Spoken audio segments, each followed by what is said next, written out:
एक छोटे से गांव के बाहर एक पुरानी हवेली थी। लोग उसे रोती हुई हवेली कहते थे। गांव वालों का कहना था कि हर रात उस हवेली से एक औरत के रोने की आवाज आती है। जो भी उस हवेली में गया वह डरकर वापस लौट आया।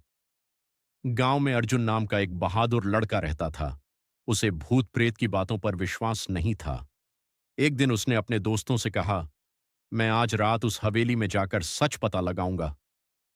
दोस्तों ने उसे बहुत रोका, लेकिन अर्जुन नहीं माना। रात के 11 बजे अर्जुन टॉर्च लेकर हवेली की तरफ चल पड़ा। हवेली बहुत पुरानी और डरावनी थी। टूटी हुई खिड़कियां, जाले और चारों तरफ अंधेरा था। जैसे ही अर्जुन अंदर गया, ठंडी हवा चलने लगी। अचानक ऊं ऊं बचाओ, एक औरत के रोने की आवाज हवेली में गूंजने लगी। अर्जुन थोड़ा डर गया, लेकिन हिम्मत करके आगे बढ़ा। उसने देखा कि हवेली की दीवारों पर पुराने चित्र लगे थे और फर्श पर धूल जमी हुई थी। तभी ऊपर वाली मंजिल से किसी के चलने की आवाज आई। थक थक थक। अर्जुन धीरे धीरे सीढ़ियां चढ़ने लगा।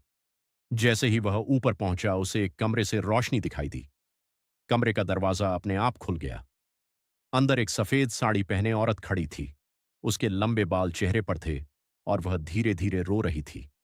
अर्जुन डर के मारे कांपने लगा। औरत ने धीमी आवाज में कहा, मुझे इंसाफ चाहिए। अर्जुन ने हिम्मत करके पूछा, तुम कौन हो?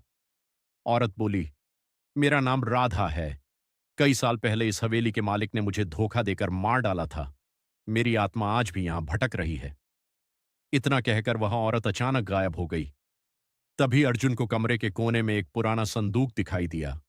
उसने संदूक खोला तो उसमें कुछ पुराने कागज और एक डायरी मिली। डायरी में हवेली के मालिक के अपराधों का सच लिखा था। अर्जुन समझ गया कि राधा की आत्मा इंसाफ चाहती है। अगली सुबह अर्जुन वह डायरी पुलिस के पास ले गया। जांच के बाद हवेली के मालिक के परिवार का सच पूरे गांव के सामने आ गया।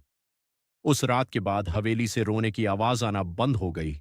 लेकिन गांव वाले कहते हैं, आज भी अमावस्या की रात उस हवेली की खिड़की में सफेद साड़ी वाली औरत दिखाई देती है।